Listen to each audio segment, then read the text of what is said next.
चलो ध्यान देना, समझना।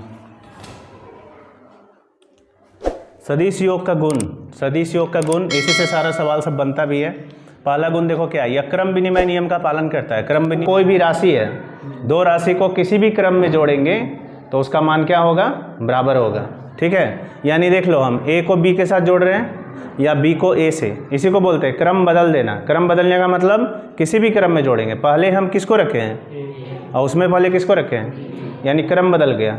तो क्रम बदलकर किसी भी दो भौतिक राशि को जोड़ते हैं, सदिश राशि को, तो उसका मान बराबर होता है, इसका कहना है। इसी को बोलते हैं क्रम विनिमय नियम।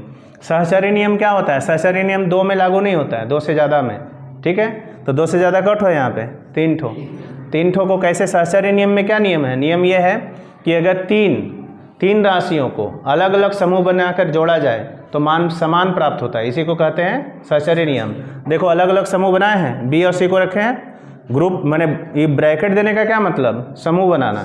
बी और सी का समूह बना दिए, इसको जोड़ दिए और जोड़ के फिर किसके साथ जोड़े, और यहाँ पे देखो ए और बी को पहले जोड़े, सी को बाद में। इसका कहना है कि हम किसी भी क्रम में रख के ग्रुप बना के अगर जोड़ेंगे तो मान अगर एक ही आएगा तो वो कहलाएगा सहचर्य नियम।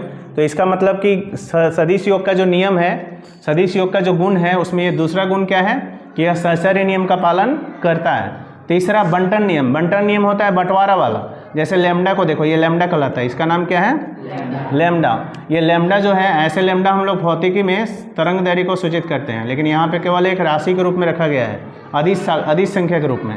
तो कह रहा है लैम्डा से जब हम इसको गुना करेंगे तो लैम्डा से किसको गुना करेंगे, ए को भी और बी को भी। इसी को बोलते हैं बंटन नियम। बंटन नियम का मतलब होता है बंटवारा करना।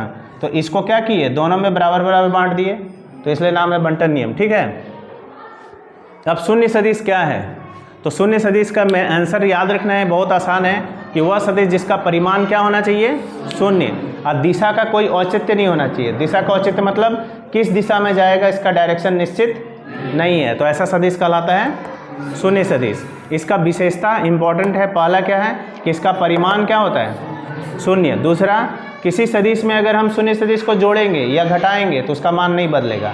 मतलब क्या कि जैसे कोई सदिश है, सबसे पहले शून्य वेक्टर का परिमाण क्या होगा, शून्य।